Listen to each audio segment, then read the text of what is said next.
Damn it.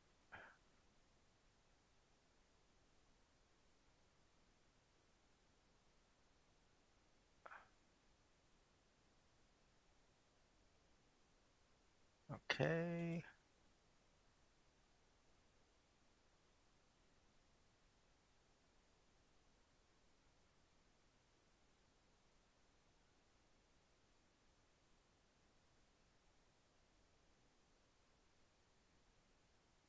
Good morning. This is VirtualPBX admin training.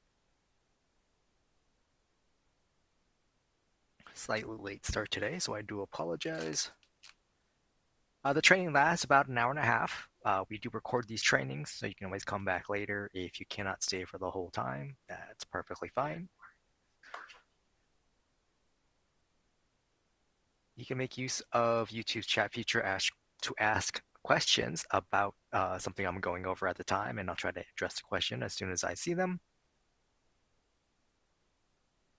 And oh, there's some links in the show notes. Some of them are for specific features that have their own videos. That makes it easier just to you to view those individually, as well as 2 links that go to our support pages, one to the support homepage and one to the auto provisioning document for VoIP phones. So let's go ahead and get started. We see here our dash login page, which is at dash.virtualpbx.com. To get logged in, we need 3 pieces of information. The first is your username. That's your email address, and it should be in all lowercase letters. We need your password, which is case sensitive, and that should have been emailed to you. And then lastly, we need the account name, which is your organization name. Could be your name, depending on whatever you use to sign up with us. If you're having problems logging in, down here, just above the sign-in bar, there's a forgot your info link. If you click on that, it's going to flip it around. Still need your email address. And then down here, I need one of the 2 pieces of information, right? So we need either the account name or a phone number that's on the account, and that's a customer-facing phone number. You would click on reset password. That's going to send an email to you. In the body of the email, there'll be a link that lets you log in temporarily. Basically, you can change your password, and that logs you back out. So then you come back here, you enter in that new password, and then you can click on the remember me if you want to, and then click on sign in. Oops.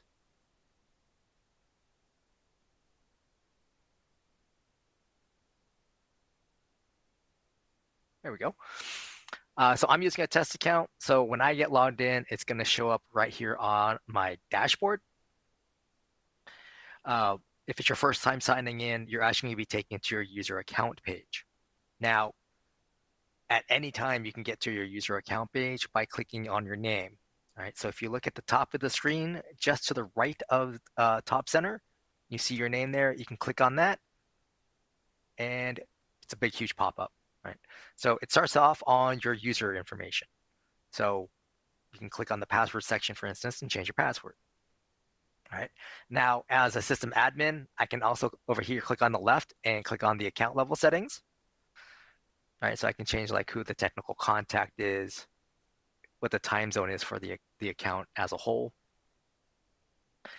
System admins can also manage the add-ons for the account. Right. So add-ons let you add additional features to your account. There will be things like text forward, the advanced reporting module, I believe there is dynamic caller ID, and there's a couple others. Now, some of these features might be included as part of your plan price. Some of them may not be. So if they incur an additional charge, there'll be a pop-up that tells you that, yes, this is going to increase your bill and by how much on a monthly basis. Right? You have to confirm that to continue, right? If you decide not to, then it's not enabled. Next up on the left-hand side, we've got the billing portal. All right, this link will take you to the billing portal. It's going to ask you for the email address that's associated with the billing contact. And then you can log in, and that's where you would like update your payment method, view previous invoices, etc. Any admin can also click on cancel account. All right, if they follow the on-screen steps on this page, they can proceed to close out the account. And that means it's not going to close it immediately. It will close it by the your next billing statement date. Once you're done in the user account pages, you click on this close box at the top right, and you're taken here to your dashboard. Up here at the top, again, you click on your name at any time to get back to that user account page. To the right of your name, most of us will have a D&D toggle, right? So D&D stands for Do Not Disturb. Mine is currently enabled. So that means I'm not accepting calls at the moment. All right, if I click on it, this little toggle here, it'll turn it off.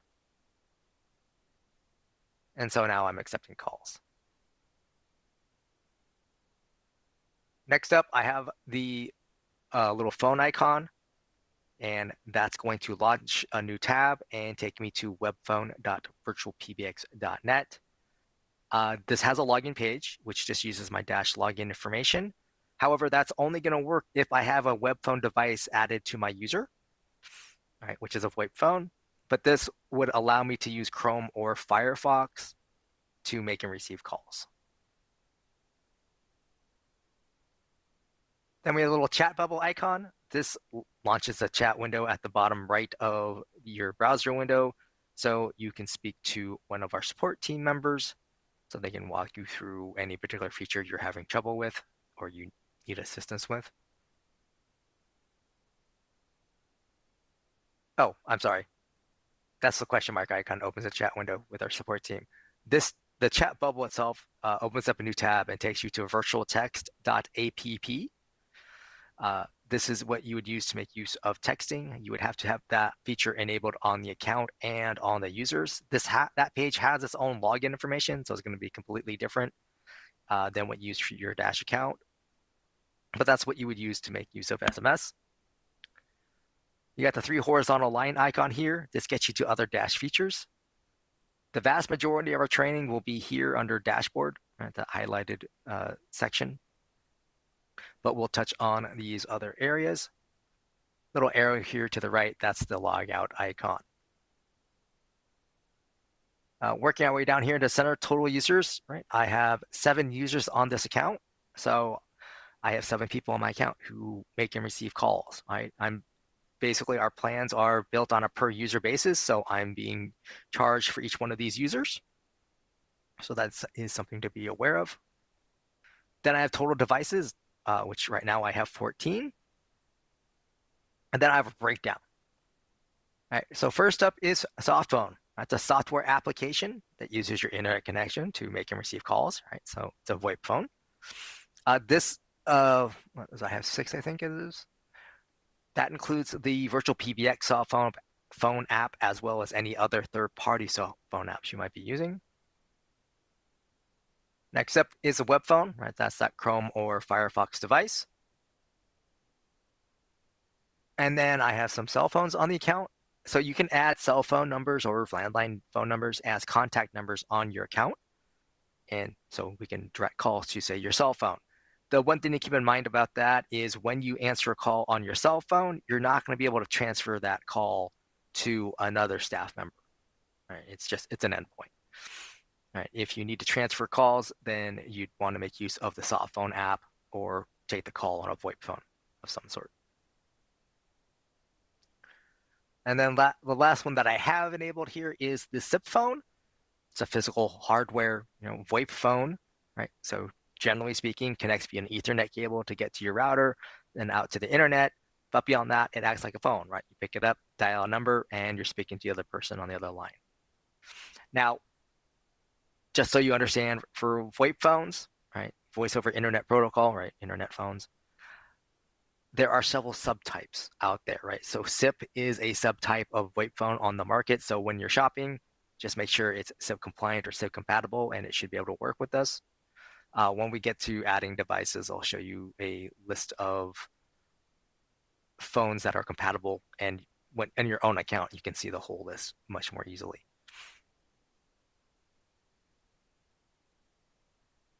And then down here, I have one unregistered device, and that just means I have disabled one of my phones on my account.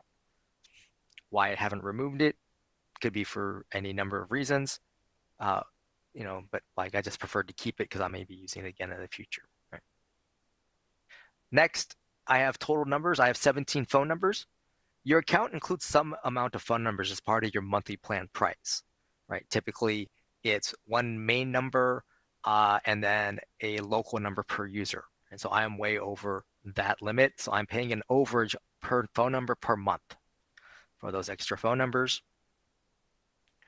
Then I have a couple of breakdowns. The first up here is assigned numbers and spare numbers, right? Assigned number is in use. Right? So someone can dial an assigned number and expect to speak to someone or leave a voicemail, be joining a conference, or be sending a fax. Spare number counts towards my allotment of numbers. I'm just not currently using it, right? So that could be I'm expanding to a new uh, office location or storefront location, right? So it has a different area code.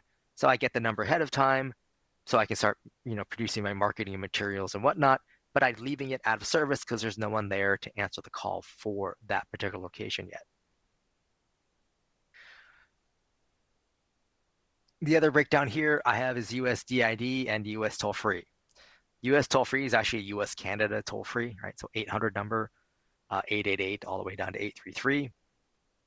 And US DID just means a US local phone number, right? So number San Jose, California, US DID, just as if you had one in Raleigh, North Carolina. You can have international phone numbers on your account. If you'd like to add one, you'd want to email our porting team, and that's PORTING at virtualpbx.com. They're going to need to know the city and country that you're interested in getting a number in. They'll let you know if that's possible and if there are any additional requirements. Those additional requirements would come from the country in question. Conference bridges, I have 3. That means I have enabled the conference feature on 3 of my users, right? So 3 of my staff members host or moderate a conference.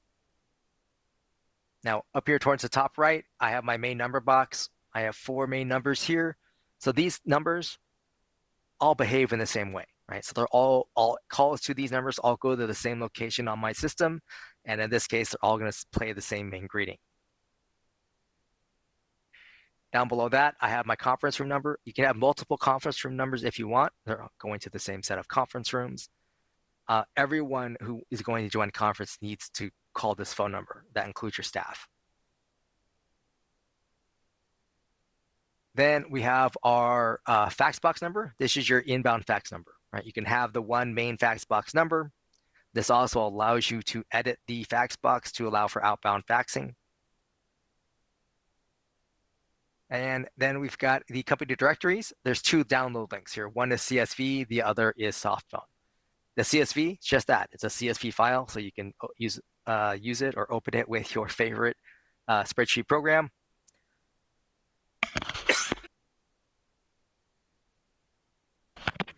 Excuse me. And it's going to have the list of your staff members, their names, their email addresses, and their extension numbers and their devices. Right? So if you like having that copy of everyone's extension, you can have that. The softphone download is for use with the VirtualPBX desktop softphone application.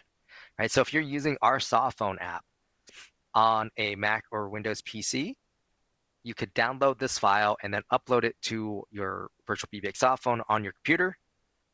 And that's going to show you or add your other staff members who are using the VirtualPBX softphone as a contact on your softphone app, right? And then you can see if they're making use of their softphone, right? So I could tell if my coworker Mike is taking a call on his VirtualPBX softphone. Now, if you have coworkers who are making use of multiple types of devices, so let's say my coworker Mike also has a Yealink phone, I'm not going to be able to tell if he's making use of the Yealink phone from my softphone. VirtualPBX Store, this opens up a new tab, takes you to store.virtualpbx.com, and you can order things like VoIP phones directly there. There's usually some other things like, I believe we have some routers still on there, and among other things. The account realm, every account has its own account realm. It's used in a couple things. The first, it's one of 3 pieces of information you would need to program or provision a third-party soft phone. And we'll get into that in a little bit more detail once we get to adding devices. The other thing it's used for is for outbound faxing. So once you've set up your fax box to allow for outbound faxing, to send a fax is via email. All right, so you create an email like you normally do. In the to field, you put +, number 1, area code and phone number, no spaces, dashes, or parentheses. Then you put the @ symbol, then you put your account row. Right, then you just need to attach a PDF or a TIFF file and click send. Right, so the system's going to look at the to field, the from field, and the attachment. Only one attachment per email. All right, we're going to go back up here to the top. So as it says VPBX new hire sandbox, to the right here, I have caller ID. And I can click on that little box here. This is a pull down that lets you select any of your main numbers.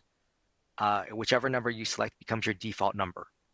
All right, so that's what like your VoIP phones would use by default when they make an outbound call for their outbound caller ID. And then we click on Save Changes. Hold music. This lets you upload your own hold music file. Now, hold music on your account is going to be after a call has come into your system and reached one of your staff members' VoIP phones. Right, they pick up the call, they talk to the person, then they press hold on their VoIP phone. That's when this media file would play.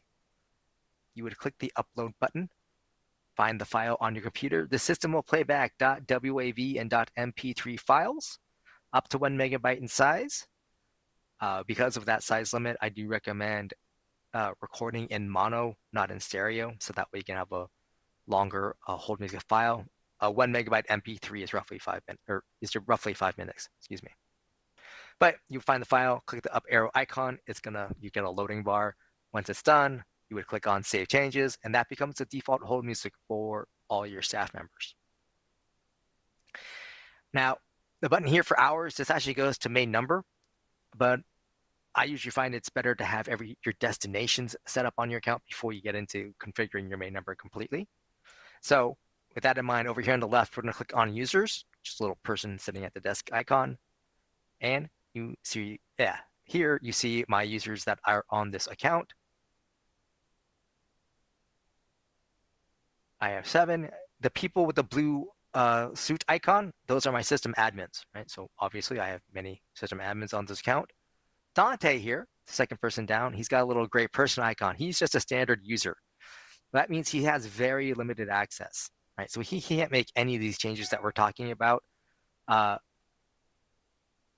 Basically, he can check his voicemails via the website. He can adjust his call forwarding, a couple other things, but that's it, right? He's not going to be able to add his own new devices to his user, for instance, or anything like that. Up here at the top is where you would add new users. And you fill out the form, right? So first name, last name, system wants some sort of text. The email address used for login needs to be unique for each user, right? So you can't reuse an email address among multiple people.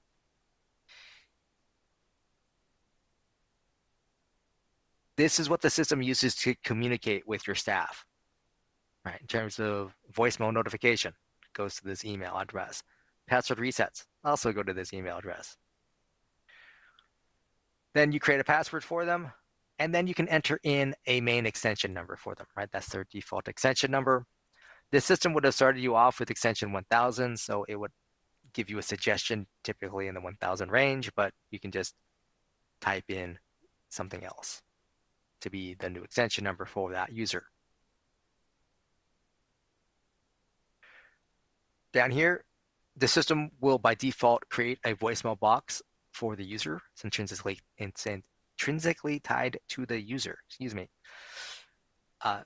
So basically, if you create the user, you add a VoIP phone to them, right? Gets registered. They can dial into their voicemail box from their VoIP phone by just picking you up, hit *98. That logs them in. The system will then prompt them to create a voicemail box PIN number and then walk them through creating their voicemail box greeting. Right? They can also go into their personal options to choose to record their name, which is what the system would use for the directory. Here's your option to include the user in that directory, right? Just put a check mark here, and you can always change that later. This option here is send emails to an alternate address. So if you want those voicemail notifications, password resets, etc., to go to an email address other than the one you've set up for the login, then you would click on this box here and then enter that different email address in this box. And this is something you can always change later, so you don't have to do it right away. Last one, which I think is fairly important, right? Send credentials to the user. So what this means is when I click on create user or even create user and add another, this person gets an email, welcome to the Dash account with their login information and a link and some, other links about how to use the account, right? And create user and add another just sends that email and then resets the form so you can add someone else.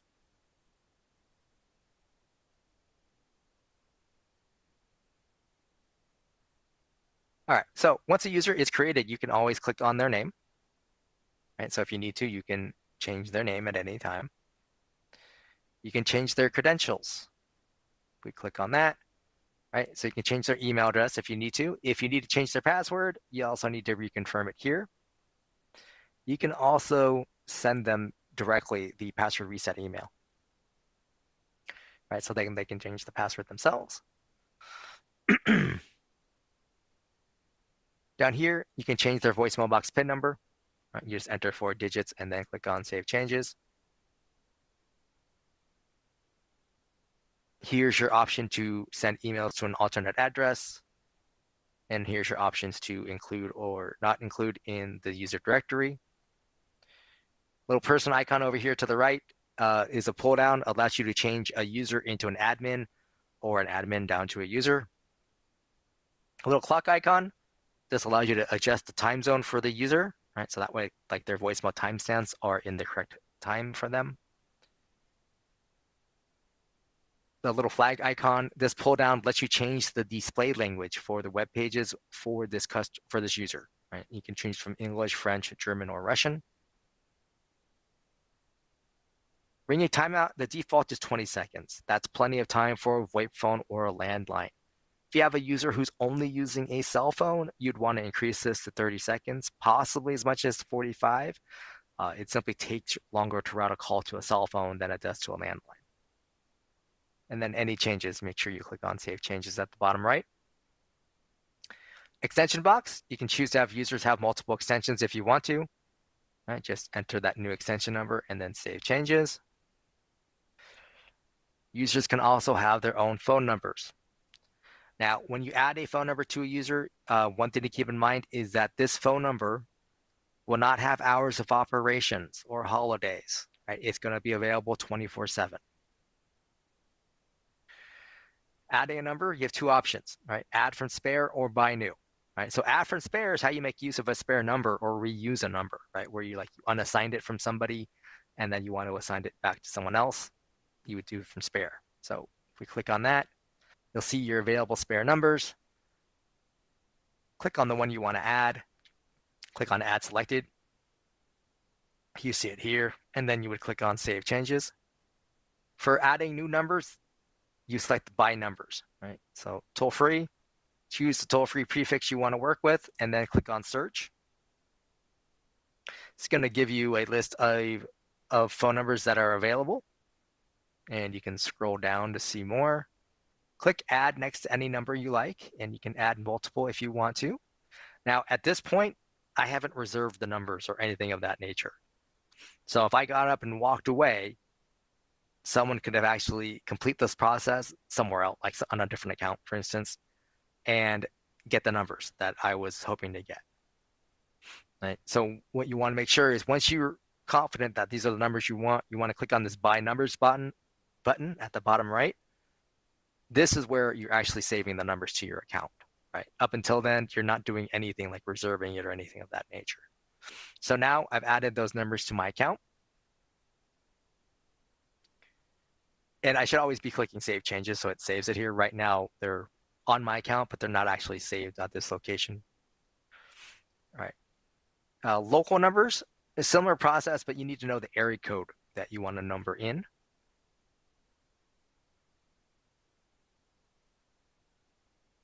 Okay, hold on a minute. Let's go back here.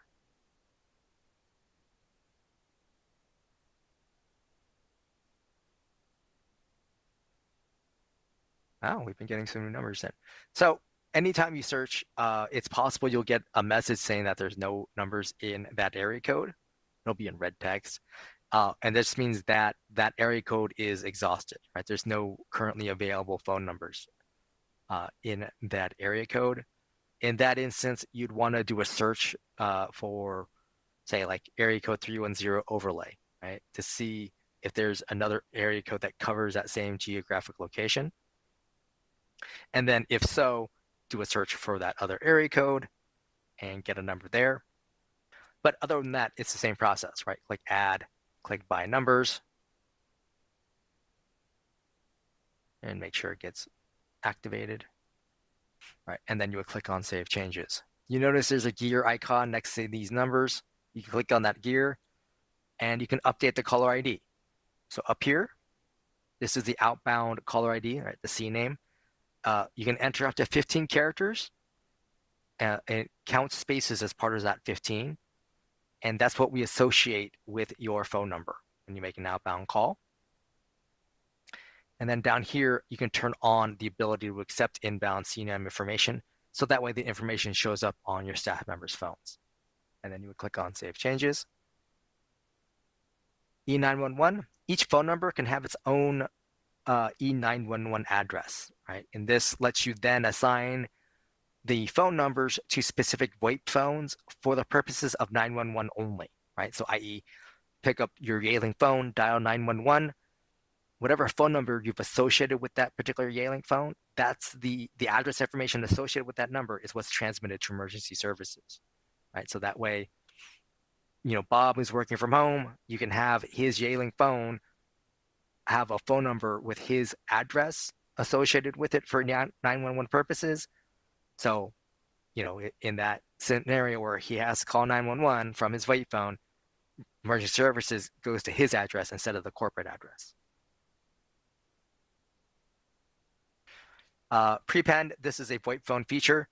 This allows you to add text in front of the caller ID that shows up on your staff members' phones. Right, gives them a heads up about what the call might be about. All right, next up we have the device box.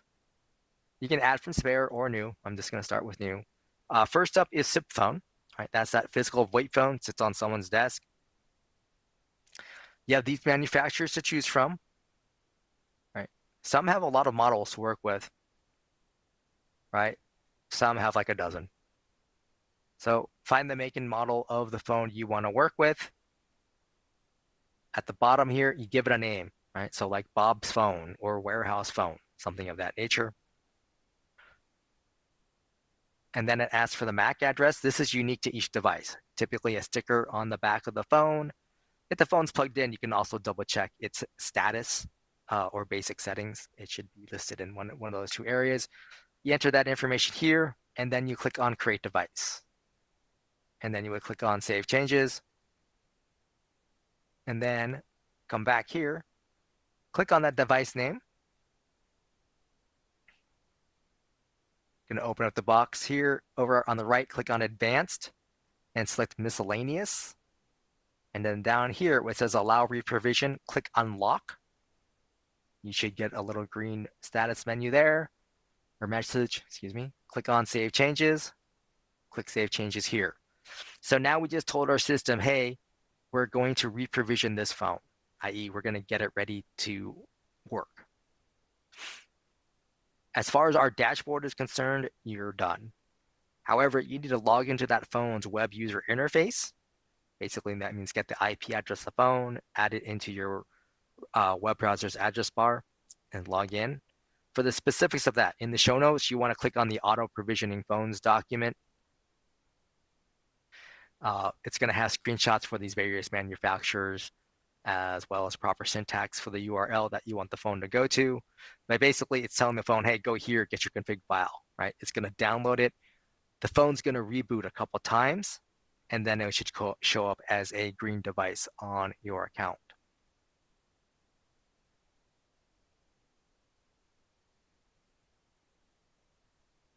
All right, next up is cell phone, and this also applies to landline, right? You need to give it a name and then a number, right? In the box, you put +1, area code and number, no spaces, dashes, or parentheses, and then you click on create device, and then save changes, right? So this is what it'll look like.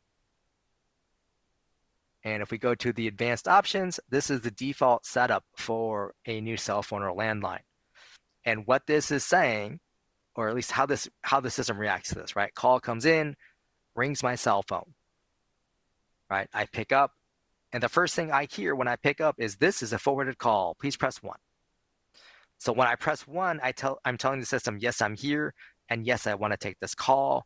It connects the caller to me. We begin speaking. Now, let's say, for instance, you have contracted out with an automated answering service, like for your after-hours calls. So they give you a phone number saying, hey, just send calls to this phone number, and then we'll handle your calls. In that instance, you would add that phone number as a device on your account, right? So a cell phone or landline. But you'd want to come here under these advanced options and put a check mark in front of allow use of cell phone's voicemail, right? Because when you're sending it to an automated answering service, right, that service, right, that automated system doesn't know when to press 1, right? It's not even listening to do that. It just expects the call to be offered to it. So when you put this check mark here, now the system, it doesn't play that message about this is a forwarded call. It just hears that pickup tone and connects the call, right? So then your answering service can handle it. Now, if you do this on your actual cell phone, what can happen is your cell phone voicemail can pick up. Well, that's still a pickup tone. So the call can end up on your personal cell phone's voicemail. Some people want that, some people don't. The other thing that could come up is this one here, keep original caller ID. So customer Mary calls into my system and reaches my cell phone. On my cell phone's display, I see customer Mary's phone number. I don't recognize it. Maybe I've been getting hit with too many political calls or just, telemarketers in general. So I just let it go to voicemail. Maybe I miss an opportunity. If I uncheck this, right, then click on Save Changes. When customer Mary calls me, instead of seeing her phone number show up on my cell phone, this phone number I selected up here is what shows up. So hopefully I would recognize my main company number and answer that call in the hopes of getting some additional business.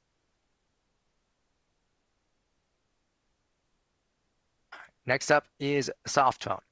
So whenever you add a soft phone or a web phone, you're going to get this warning message on the basically telling you, hey, there's a thing known as wireless VoIP technology. Please be aware that dialing 911 from a soft phone or web phone, may not transmit the proper address of your location, right? Depending on where you happen to be. So make sure you read this message at least once and then click on close. And a big box will show up. And it defaults to showing you a third-party soft phone, meaning you're using someone else's soft phone application as a device, which is fine. So if you're going to do that, right, you give it a name. So, right, you would copy and paste the SIP username into your third-party soft phone application. Click on the SIP password box to see the SIP password. Copy and paste that into your application. Please don't change it or delete it.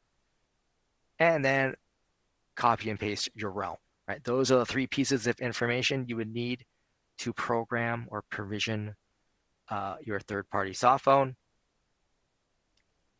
And then hopefully it would show up as a green device on your account. Now, if you want to use the VirtualPBX soft phone app, then down here at the bottom, right, below where it says View Configuration Guide, it says Use Third-Party Application. This is a toggle. So if you click on it, it flips it. So now it says Use VirtualPBX Application. Whoops. What happened here? Oh, that's why. Let's uncheck this.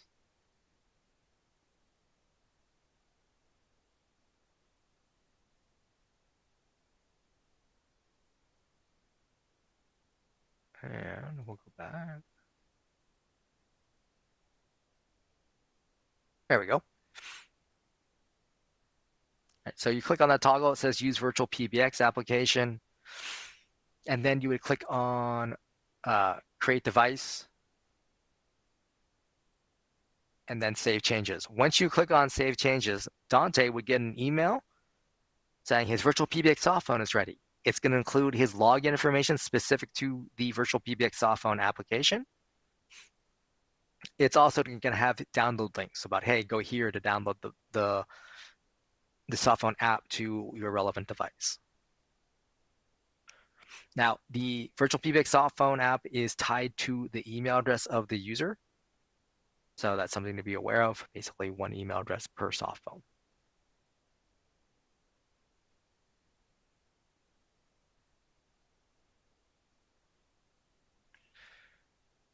All right, web phone gives you that same warning message, but this is relatively easy, right? You give it a name and then you click on create device and then save changes. And then you can go in on Chrome or Firefox and log in with your dash login. Oh, sorry. Open Chrome or Firefox, go to webphone.virtualpbx.net. On the login page, enter your dash login information, and then you can use Chrome or Firefox to make and receive calls. One thing to know about the web phone is it's not supported on the mobile versions of those browsers, just the desktop versions, right? So on a computer. All right, user features. First up, we have caller ID, or caller ID number, I should say. This only works for users that you've assigned a phone number to directly, right? But you click up here at the top to enable it, and you select the phone number, right? That becomes their outbound caller ID whenever they make a call from their web phones. And then you would click on Save Changes. Then we've got the voicemail box feature. This was enabled when you created the user, and this is the default settings, right? So we're setting voicemails to email. Basically, that means there's an attachment. So when your staff gets a voicemail message, right, they get an email saying, hey, you have a new voicemail. Here's the date, the time, phone numbers involved, the voicemail box number. Then there'll be an MP3 attachment that they can listen to the message. Voicemail boxes can hold up to 100 messages. After that, they are full and cannot accept any more. The first way to listen to messages is via that email. Now, let me go ahead and close that out. There's a couple ways to check your voicemail messages, right? The first is via the phone, right? From your VoIP phone, pick it up, dial *98, logs you into your voicemail box. It'll ask you for the PIN, and then you can listen to your messages and delete it that way. Also via the website, up here in the menu icon, you can go to your user portal. It's going to default you to your voicemail tab so you can see your voicemails. You can play them back. You can download it. But up here at the front, there's a little box. You can put a check mark here, and you can change its status.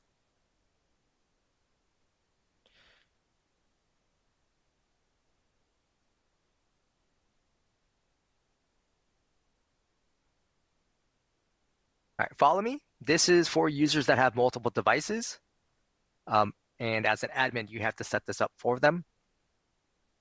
But up here, you click enable, and then you need to tell the system what devices are you going to make use of. Right, so it starts them off saying as do not ring on all of them. You just uncheck the ones you want to make use of. Right, you see a little green bar here, so you can click and drag it to the right to give it a ring time.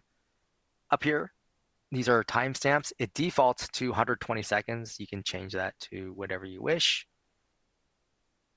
I have a distribute button, right? I can click on that, and now it equalizes out the call between these two devices, right? It's always going to ring this first device first for 30 seconds.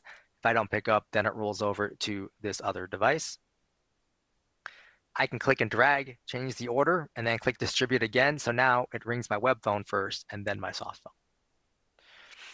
All right, if I add this cell phone device, I can click distribute again, and now it's the third device. Now I can adjust these sliders so I have some more overlap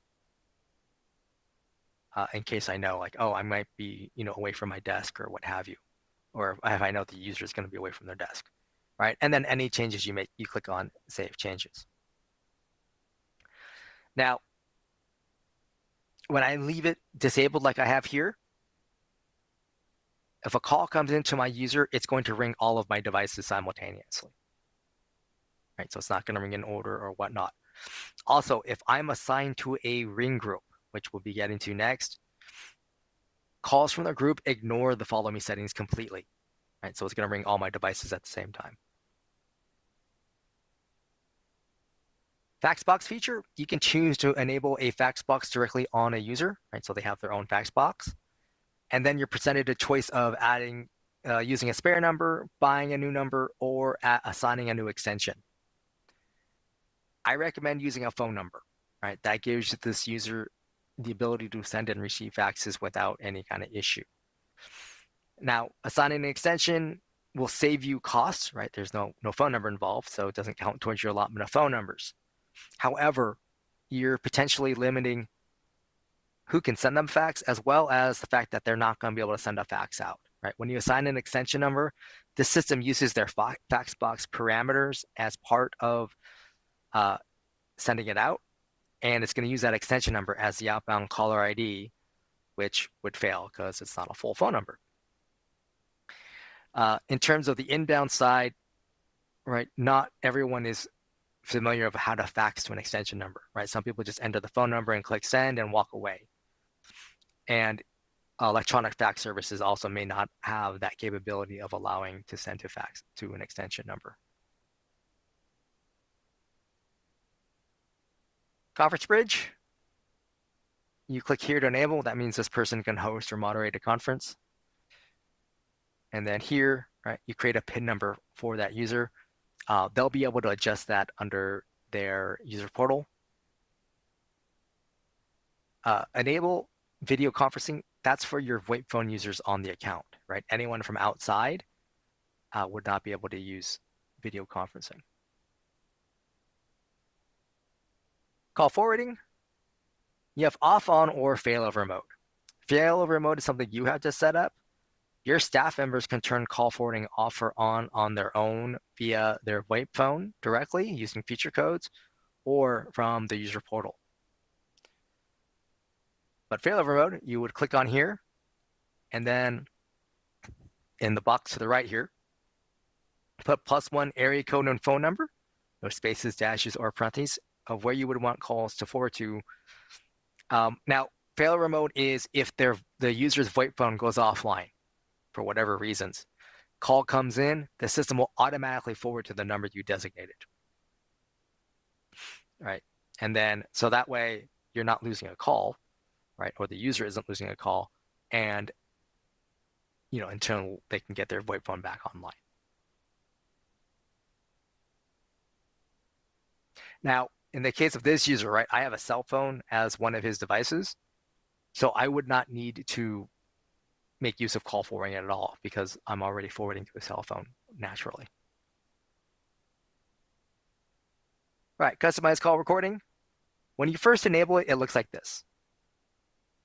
Basically, you need to tell the system what kind of calls you want to record.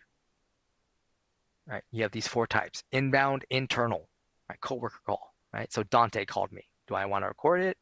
Yes or no. Right, inbound, external. Right, customer Mary called. Probably want to record that. Right, outbound, internal. I called a coworker. Right, outbound, external. I called customer Mary. So we often see this kind of setup or all 4. All right. If you're recording every call and have heavy call volume, you may want to look at the AWS feature or AWS integration feature. This allows you to link your Dash account to your own AWS account where you can store your call recordings there. It's going to, especially for high volumes, it's going to be much more cost effective to go with them. Also, if you're in the insurance industry, I believe you need to keep your call recordings for 10 years. And in that situation, we also strongly recommend making use of AWS. I believe AWS is also one of the potential add-on features. If you're adding multiple add-ons and they all have a cost associated with them, you're definitely going to want to speak to our account services team, as it might be more cost effective just to change plans versus having a couple add-ons increasing your bill.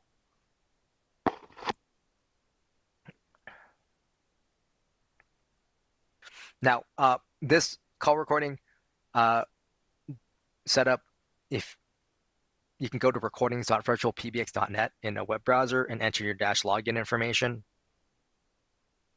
and then you can see your recordings there.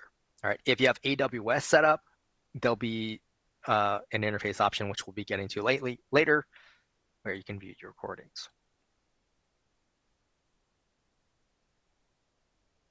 Music on hold.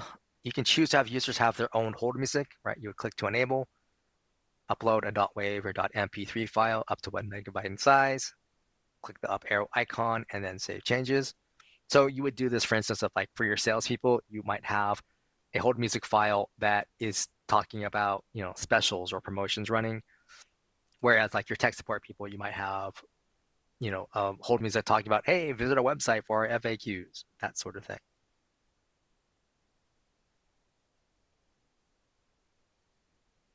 Do not disturb, right? You click to enable or click to disable, right? i.e. they're not receiving calls. As an admin, you might do this on a user because they had to leave for a family emergency, right? You're like, hey, let's just, they're not getting calls right now. Hot desking, this is a VoIP phone feature designed for like hybrid scheduling or shared office. You would click up here to enable, and then you would enter in a hot desk ID. If you make use of 4-digit extensions, I say just use their extension number as our hot desk ID. One less thing to memorize. Up to you if you want to require a PIN number and then save changes. So in terms of the use case, right? I come into the office on Tuesday. I sit down at desk number 2. I pick up the VoIP phone there. I hit *11 on the VoIP phone and click call. The system will ask me for my hot desk ID. I enter that and then tells me that calls will now be sent to me at this phone. Right? So the rest of my workday, anyone who's trying to reach my user rings at the phone I'm sitting at. End of my day, I pick up the phone, hit *12 to turn off hot desking. I go home. Next time I come into the office, say it's Friday, right? Someone's at desk number 2. I sit down on desk number 5. I pick up the phone, *11, hot desk ID. Calls are coming to me there.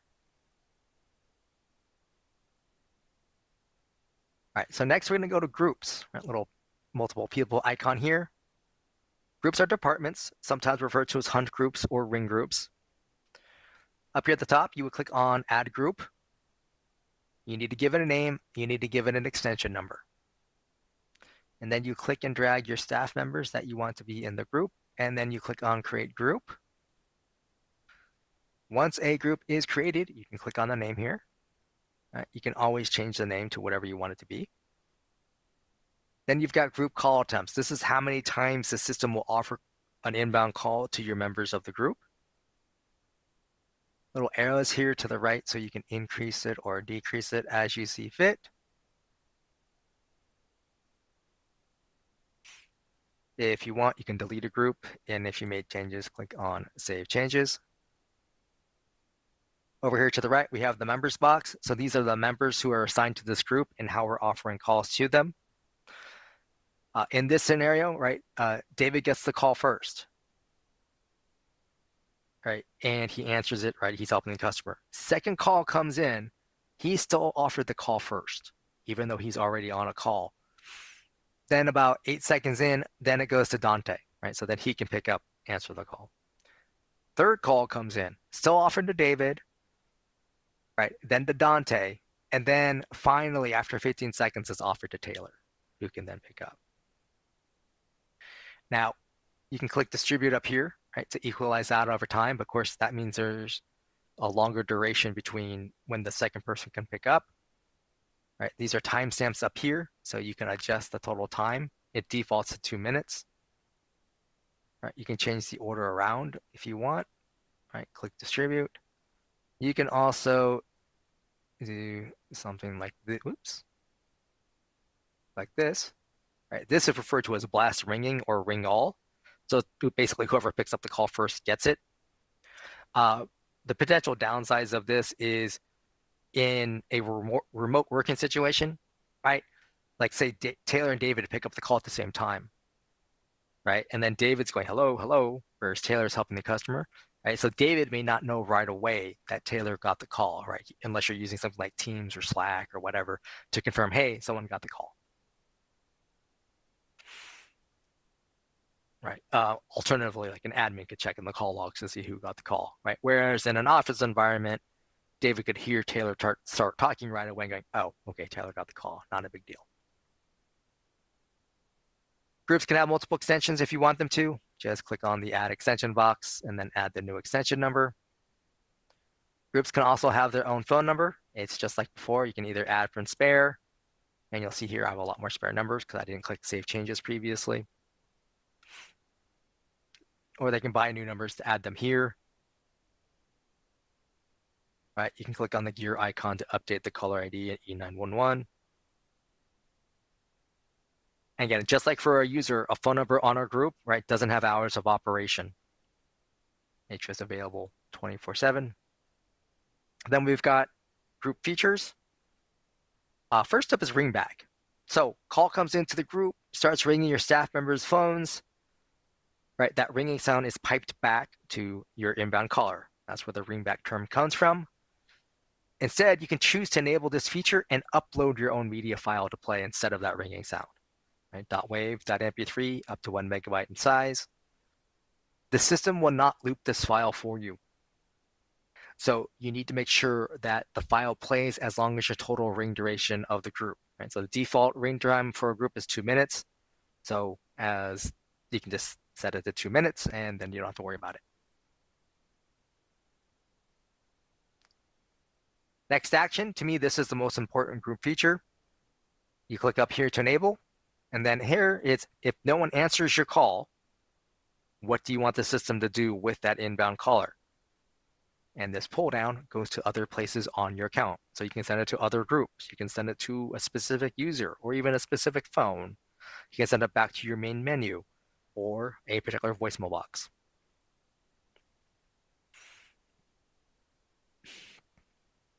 Excuse me. Allow call forward. If you turn this on, that means your users can make use of call forwarding. And then caller ID prepend, this is for your VoIP phone users. You can add additional text that shows up in front of the caller ID on their VoIP phones or additional numbers that show up in front of the caller ID. I prefer text just because that's how my brain works. I also don't like having the numbers because that can also mess up the caller ID. Right? So if I try to call the customer back, I might end up entering extra digits. Okay, so we've got users with devices and we've got groups. So now I feel it's okay to go to the main number here on the left. It can sometimes take a little while to load. Up here at the top, you have your main company numbers, right? So these are your default numbers, right? Because that customers call. You can add from spare or buy new. So you can add them here. You've got the little gear icon here as well. So you can update caller ID, E911, prepend, etc. Then you've got your office hours strategy. By default, on a new account, you're set up with 24-hour open office, i.e. you're open 24/7. But you can choose to change to custom office hours. If you do, for each day of the week that you're open, put a check mark in front of that day, and then set your open hours in 24-hour or military time. If you're closed for lunch at the same time each day, you can also choose to put a check mark down here and then enter your lunch hours again in 24-hour or military time, and then click on Save Changes. Office holidays, if you're closed for holidays, put a check mark up here. Then over here to the right, you have Add Holiday. You can choose single day, date range, or advanced. I have an example of each one here. First up, single day, right? I gave it a name, Christmas Day. Choose the month and the date, and then Save Changes. Date range I have like here for holiday. I chose a start date and an end date, right? Save Changes. And then the advanced is like I have here for Memorial Day, right? Gave it a name, choose the month. This second pull down allows you to choose 1st through 5th as well as last, and then the day of the week, right? And then Save Changes. If you need to remove a holiday, click on the little trash icon at the far right, and then click on Save Changes. And then here we have incoming call handling. So for those 4 main numbers, How do I want my system to handle calls during my open hours, during my after hours, or during my holidays? Right? So a number on your main numbers, right? They have open hours. Numbers on your users and groups do not. So open hours, I've decided to have calls come in here to my virtual receptionist. This is a link which I can open. On the left are my menu options, right? So, you have 0 through 9, the start key, and the default action. I can click on add route down here to add a new row. This first pull down, right, allows me to choose which of those options. And then the second pull down is something that's already on my system, right? A user, a group, etc. Right? Destination on the account.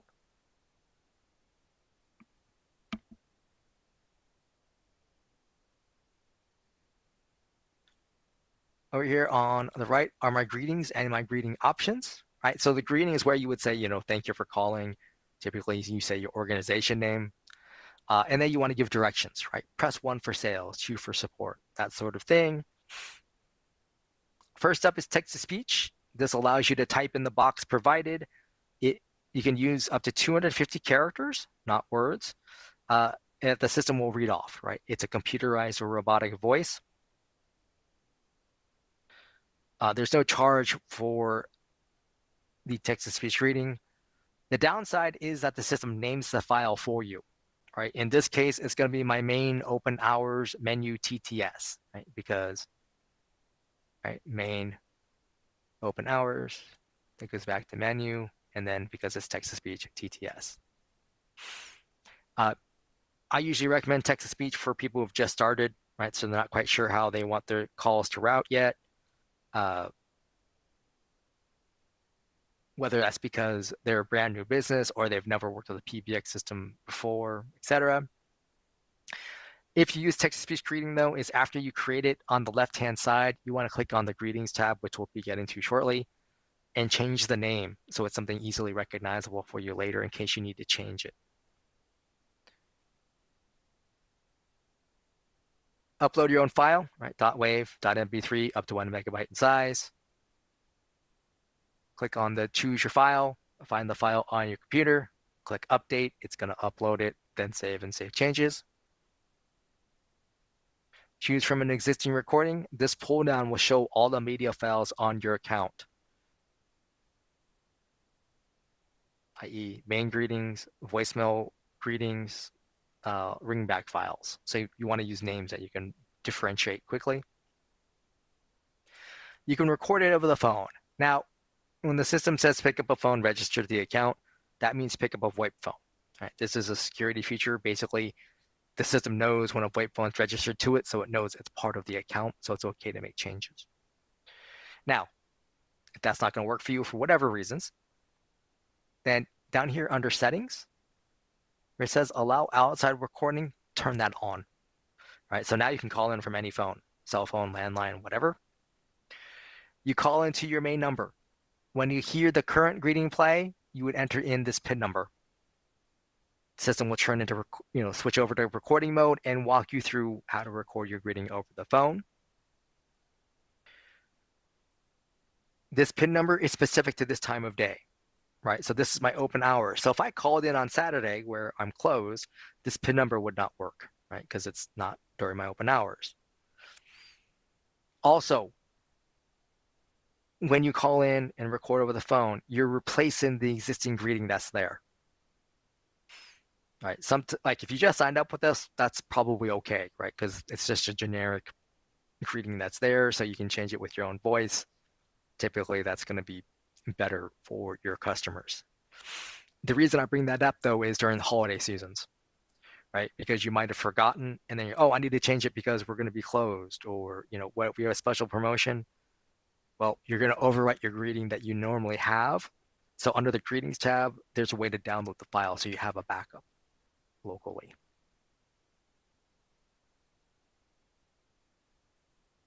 Professional recording services, when you click on order, this opens up a new tab and takes you to a company called Snap Recordings. They're their own separate business. They're basically it's a partnership, but we don't own them or anything like that. They have their own pricing. They have their own packages. They have like 100 voice actors and actresses to choose from. Basically, you send it into them. They eventually send you the completed file via email. So then you can come up here and upload your own file. Now we have settings. Number of retries on missed dial. This is how many times your inbound caller can make a mistake. All right, so when I have this one, that means my inbound caller gets 2 total attempts. Right, so they call in, they enter option 5, which is not an actually option. I don't have an extension 5. This system would replay the main greeting and give them another attempt. Right, after that second attempt, let's say they hit 5 a second time, then the system by default will say, we did not recognize your entry. And right now I have a default action in place right here. So it would then transfer the call to this default action, right? If I don't have a default action, then the system would say, we did not recognize your entry, and then say goodbye. Dialing timeout, this is how much time the system listens for an additional button press. Right, so that inbound caller presses 5, the system waits for 5 seconds before it assumes that they're done. Like, oh, okay, you meant extension 5, right? It gives people time to enter multiple digit extensions. We already covered allow as we're recording. So allow dialing extensions, by default, this is on, and that just means if the inbound caller enters a valid extension number, the system will transfer the call. If I turn this off, then my inbound callers can only press these menu options. Everything else is an invalid entry.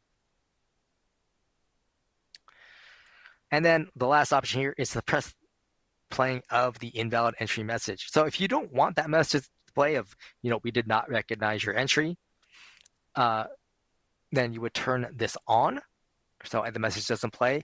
And you would do that because you have a default route that routes to somebody, right? So you're just transferring your call because we didn't recognize your entry. Right. Any changes you make to your main menu, your greetings, or your settings, you want to click Save down here at the bottom right. It's going to take you back to your incoming call handling, and you want to click Save Changes here. All right, so you're clicking Save twice. Next up, for after hours, I have selected the second option, which is the live operator answer option. So basically, call comes in, and I'm offering it to my support group first, right? So I'm giving my support team a chance to answer this call right away. Now this is pulled down, so I can select any group, user, device, etc. on the account. And then if they don't pick up, it goes to my after hours virtual receptionist. Right, so I have different menu options. I likely have a different greeting, settings, etc., and then save and save changes. During holidays, I'm using this third option, and I'm telling the system, don't play anything, don't offer the call to anybody, and instead go to this voicemail box I selected. Now, this first pull down, I can select anything on the account, right? So I can say, hey, offer it to my emergency support person, right? Or my on-call person, or my on-call group. Or I can even have a media file and saying, hey, we're closed for the holidays, whatever. And then I can choose whichever voicemail box I want it to go to, right? And then whatever emails are attached to that voicemail would get notifications every time a voicemail comes in. Next up, we have the main conference number. You can add from spare or buy new, right? So you have multiple conference room numbers, but they're all going to the same location. Oops. And then here, you can have a custom greeting for your conference room. You click enable and then type it in. Even if I leave this disabled, if you call your conference room number, right, it's going to say welcome to the conference and then prompt you to enter the conference room number and PIN number. The main fax box number, you can only have one main fax box number, but once you have one, you can then get to your fax box. Inbound notification email, right? Designed to put a particular email address in. Basically, every time a fax gets sent in, this email address gets an email saying, hey, you have a new fax. Here's the date, the time, phone numbers involved, PDF attachment. Now, if someone dials your fax box number, let's say from their cell phone, right? They hear fax tones and hangs up. This person still gets an email saying that there was a failed inbound fax attempt. Now, in the body of the email with that date, time, and phone numbers involved, if it has a phone number and it says wireless number, you know that was a misdial, right?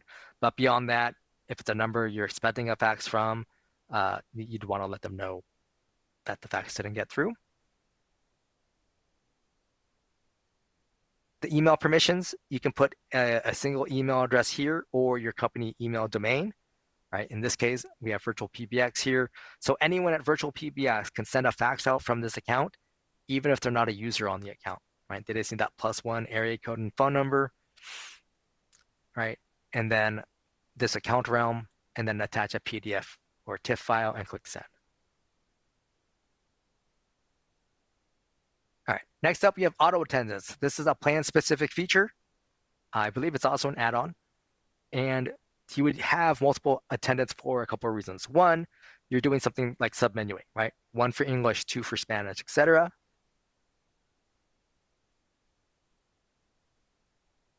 Or it's because you have multiple businesses and you want them on the same account, right? Each business has its own phone numbers and greetings.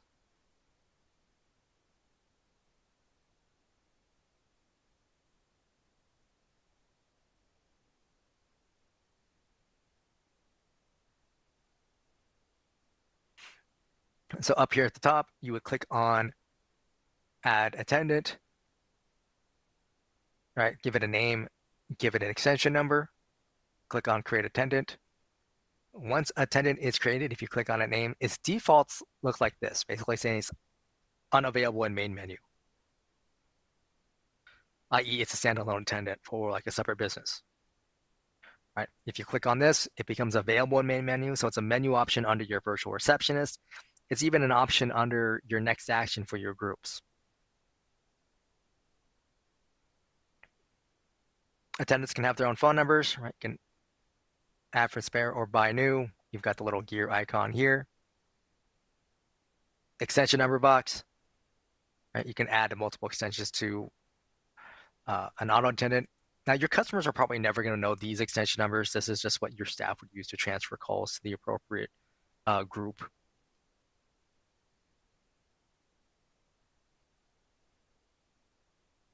Then you've got the little wrench icon here under settings. Right, you have open hours, after hours, and holidays, right? That matches what you set up under the main number. All of them have just the virtual receptionist as an option. So you would add your menu options, right? By adding route, add the greeting specific to it. So like for your, if you have foreign language auto attendants, right? You would have the greeting in that appropriate language. And then you would click on save and save changes. Devices shows your devices on the account. A green device, like I have here, means it's registered, right? So we can send calls to it. Red devices, they're not registered, whether that's because for like a soft phone or web phone, they're not logged in.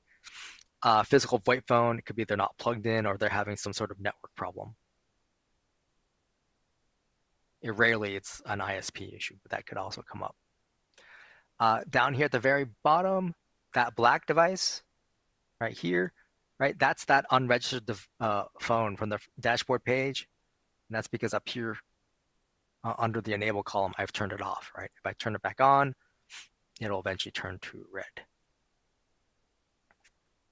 You can add devices directly here if you want to, right? For most of the devices, it's the same it's the same as if on the user, except that you're not assigning it anywhere.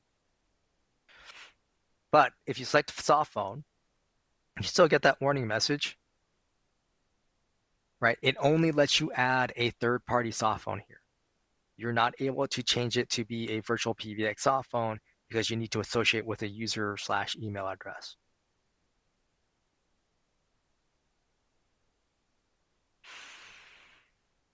A little wrench icon here under edit.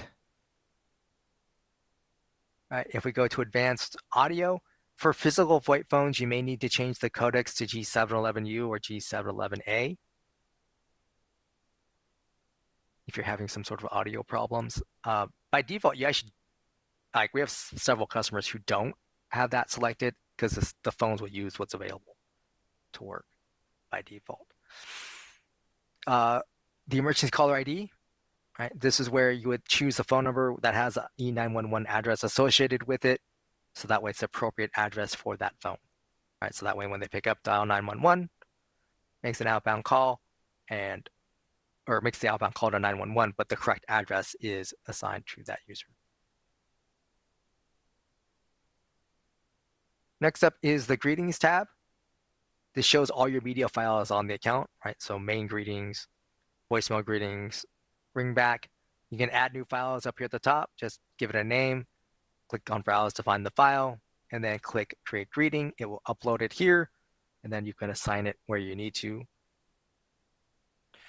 Beyond that, right, you've got the name of the existing greetings that are here, right? The source, TTS, right, text to speech. Upload means you uploaded the file. Recording means it was recorded over the phone. A little play icon column, right? You can play it back and listen to that file directly in your browser. Download, right? You can download the file to your device. So this is what I recommend for your typical main greeting. That way you have a backup copy locally. And so that way you can always re-upload it if necessary. Also, you can use it if for some reason the play icon isn't working on your browser. Little wrench icon allows you to change the name or delete the greeting if you don't need it. Numbers starts you off in numbers in use, basically just shows you where your numbers are assigned. You cannot unassign them here. You can adjust a little gear icon setting for each number.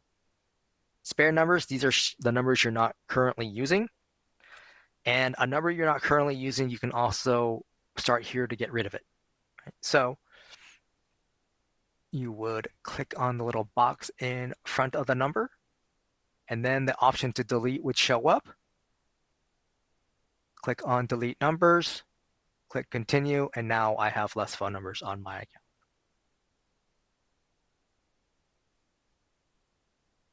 Voicemail boxes shows my voicemail boxes on the account. Anything that has an entry under the user was a voicemail box that was created when I created the user. But you can always create your own voicemail boxes up here. You just need to give them a name, a voicemail box number, and a PIN number, and then click on create voicemail box. You would do that for like your groups, ACD queues, or if you just want a voicemail box that's not associated with a particular person. Now, one thing to be aware of is the voicemail box number is not the same as an extension number. So if someone calls into my virtual receptionist and enters 3333, they're not getting to this voicemail box. And in fact, they're probably getting an inbound entry unless I have something else that has extension 3333. Now, this voicemail box number and PIN number, right? That's what you would use to check the voicemail box message over the phone, right? Or change the greeting over the phone. Now, under advanced, you have greeting media. So you can upload a file, right? .wav, .mp3 up to 1 megabyte in size. You have two options here, right? Media and temporary, right? The temporary is for that out of office or vacation message. If you have a file selected in both media and temporary, only the temporary file plays. Right, and the media file won't play again until you send temporary back to none. Recipients, right? This is who is getting an email whenever this voicemail box gets a message.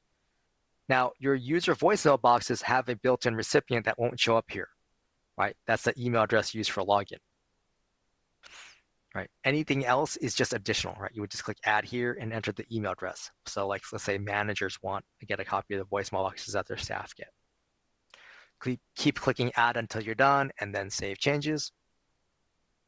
And then options. So once a voicemail box has a greeting file and recipients, you can click on already set up. That means the voicemail box greeting can't be changed over the phone, right? You'd have to uncheck it to allow them to change it over the phone. And then you'd also want to make sure that the attached messages to email is set up. In this case, I also have delete after notification checked. So this means that after the system sends me an email, for the voicemail message for this voicemail box, it deletes that message from the voicemail box. So that way this voicemail box never becomes full, right? Because I would not want my support box to get full, and because that might unnerve my customers if they get to my voicemail box and can't leave a message. Text forward.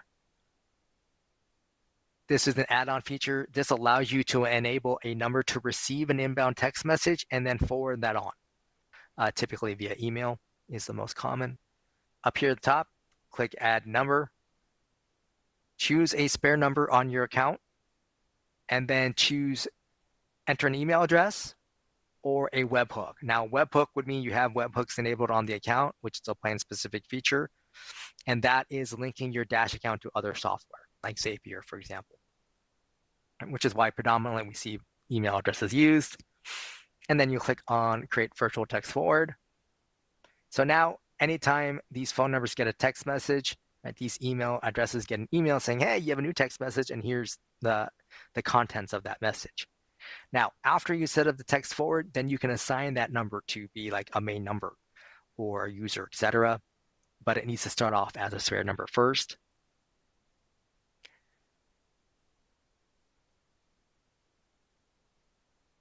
Virtual extensions, this is a plan-specific feature. Basically allows you to create additional extension numbers without adding users, right? So you give it a name, you give it an extension number, you click on Create Extension, and then you would go to the devices, and you would add SIP phone, soft phone, etc. Now, one thing to keep in mind, the soft phone here, right, can only be a third-party soft phone, right, because there's no email address associated with it. Now, a virtual extension can be an option from your virtual receptionist. It cannot be a part of a group or a queue because it's not a user. Right, but also someone could dial the extension number and reach this person. Now, there's also no voicemail box associated with this user, so their device would have to have built-in voicemail to be able to leave a message. Call logs show your call history, right? You have today, this week, this month, and custom. You can always download them. It's a CSV file. And basically, if you're good with spreadsheets, you can get some more information out of the call logs. The custom field allows you to go back and choose a different date range. You can go back up to 12 months. If you need to go back further, you'd have to create a ticket with our support team. Our engineers can go back up to 18 months, but after that, the data is not available. If you need to get your call log information or keep your call log information for some sort of compliance reasons, I would recommend doing that on a monthly basis. The green arrow to the right calls here, that's an inbound call to the system. You see the first leg, this is a call coming into the system. The second leg is coming out from the system and to this device, right? So I can see who answered it or what device answered it. And I see in this case that the call ended normally. The yellow arrow to the left, that's a call coming out from the system. So I can see that Rose made a call and she used this particular device. She called that particular phone number, etc. You got the little fire extinguisher icon here. This will create an email for you, pre-addressed to support@virtualpbx.com. And it's going to have the technical issues or details of the call, but not tell us why exactly you're sending the email. So in the body of the email, please type in specifically why you decided to send this call in.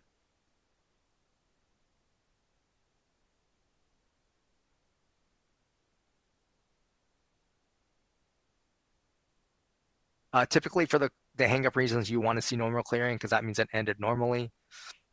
Anything else usually means there's some, the system detected some sort of issue of one type or another.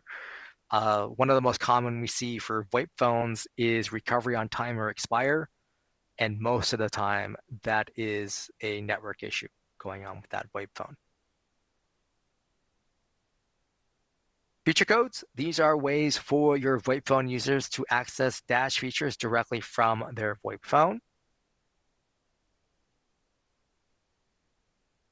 I've talked about a couple of these in the course of this. This is obviously available here. It's also available in our support pages. You can just do a search for feature codes. You can also do a search for phone commands cheat sheet, as that will tell you or also give you the little context help that's there. All right, that's the dashboard. So next up, we'll go here to blacklists. This is an included feature. This allows you to create a list of phone numbers that you are blocking from reaching your users. Excuse me. So, right, click Edit Blacklists over here on the right. Click Add to create a new list, or you can go click on an existing list. And then here you choose to block anonymous calls or not, right? An anonymous call is a call that's coming in and it's not presenting valid caller ID. So by having this on right now, that means those calls aren't getting through, right? If I leave it off, then they get to go through.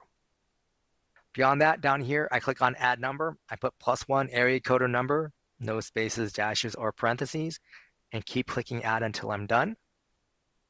Once I'm done, I click on Save. I go back to Settings and make sure your list is under the selected column, right? Now, you might have to click and drag it back over. Even if it's already on the right, you want to click Update down here at the bottom right. And now the list is updated. So any number on these lists, they'll call into your system, right? You'll see it in the call log, but they're not going to be able to get through to your staff, right? So it's not going to ring through to phones, right? So the inbound caller just gets a busy tone. Call recording. So this account has AWS turned on or enabled. So this shows the calls that we have recorded over on AWS. I can play them back. I can download them, right? I can choose all, right, just inbound calls or just outbound calls. I can change the date range. If you use the built-in call recording, right, that recording is virtualpbx.com website. And again, I don't believe you can sort by inbound or outbound, but you can change the date range and playback, download, etc. Monitor, plan-specific feature. This allows me to see the status of my other staff members. I can go by the user themselves, so the full user, or what specific devices might be in play. Right. I can also choose between all, who's available, and who's busy. Over here, active inbound calls. Each active inbound call would show up in a blue box and showing who among my staff they're speaking to. Right, parked calls, if someone made use of the parking feature codes, they would show up here. I would see the caller ID and then the parking spot number. Reports, this is advanced reporting, so it's an add-on or plan-specific feature. This opens a new tab, takes you recording or reports.virtualpbx.com, has its own login information. If you look in the show notes, you can click on the link for the advanced reporting demo to see what it can, some of what it can do. Basically, it allows you to create your own custom reports.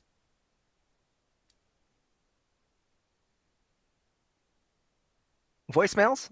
This is your voicemail box manager. So as an admin, you can get to any voicemail box on the account. Right, so you can check their messages, right? You can see how many they have, date, time, phone numbers involved. You can play back the message. You can download them.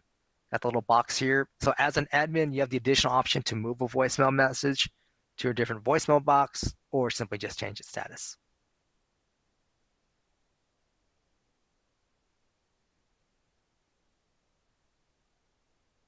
All right.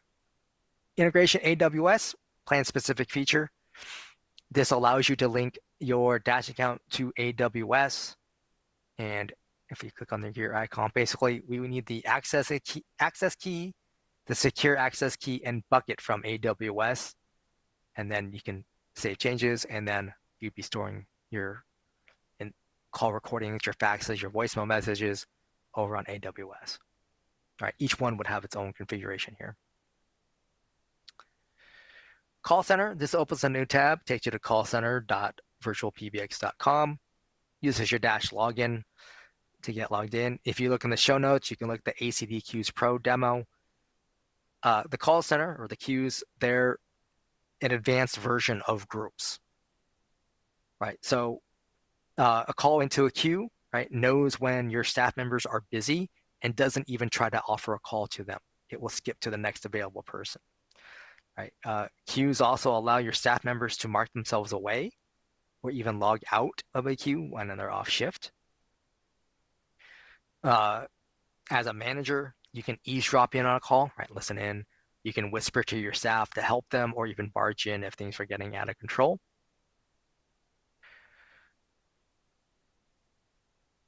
For this, if you want to add, if you're interested in this, you definitely want to talk to our account services because it's an upgrade off of existing plans. Dynamic caller ID, upgrade or add-on feature or plan-specific feature. This allows you to create rules to change the outbound caller ID for your VoIP phones. So this first one down here, right? You give it a name, choose a phone number on your account, and in this case, I said, hey, whenever my staff members dial a 702 phone number from their VoIP phones, the system will automatically change their outbound caller ID to the 702 phone number I selected, right? So it looks like a local call. The alternative here is this one here where I created a feature code. So now my staff members need to dial *951 from their VoIP phones, then enter the area code and phone number they're reaching out to. And then the system will change their outbound caller ID to this 916 number.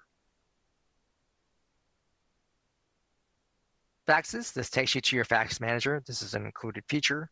You can get to any fax box on the account.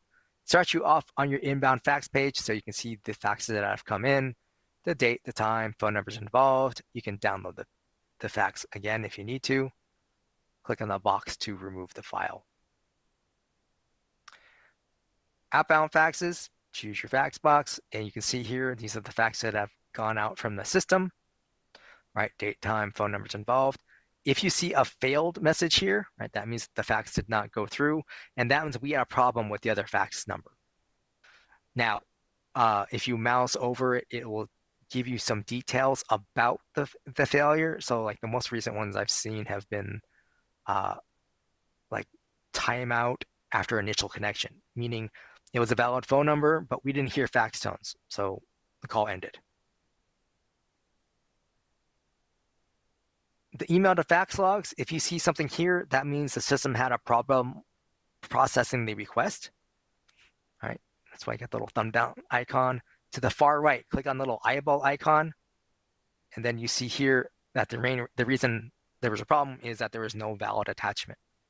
So that could be there was no attachment at all, right? The person simply forgot, or it was not a PDF or TIFF file.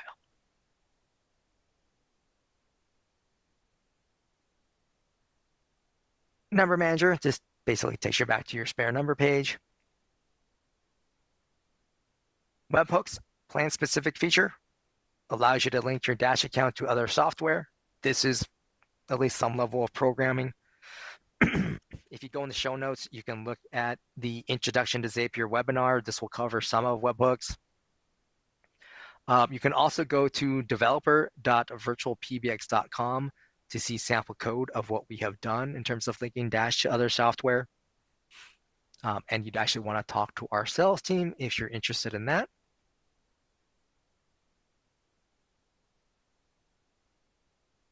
And then we've got the user portal. So every user has access to their own user portal. It defaults you to your voicemail, right? So you can see your messages, you can play them back, download them. And then as a user in the box here, you can change the status. You can view your call history, right? So you can go back further just to see your own history of your calls, right? But this is the amount of detail you get here, right? If you want the greater detail is under the call logs for an admin. The fax tab only works for users that have their own fax box, but they can see their fax history. Contact list shows everything on your Dash account. And so other users, groups, auto attendance, feature codes. All right, so not something your staff can add to, just something they refer to in case they need to transfer calls. The conference tab, I believe there's an issue with it not displaying properly. On the right-hand side is where your users can change their PIN numbers, right? The participant PIN number and moderate PIN number should be different. And then below that, they can choose to have people enter a conference muted or deafened, as well as play entry and exit tones. While on a conference, over on the left side here, there's a little plus icon where they can add or invite other Dash users to their conference. They can lock the conference. They can mute everybody, unmute everybody, and hang up the conference call. Also, while in a conference, each participant has their own little blue box. So the moderator can mute a specific person or even kick out a specific person. And then we have the settings and devices. Right here is where your staff members enable call forwarding on their own. Just put a little check mark here. And then they put their phone number, right? +1 area code and phone number. And they click save, right? And so now I am call forwarding. Oops. There we go. Right. And then when I'm not forwarding anymore, uncheck it and then click save.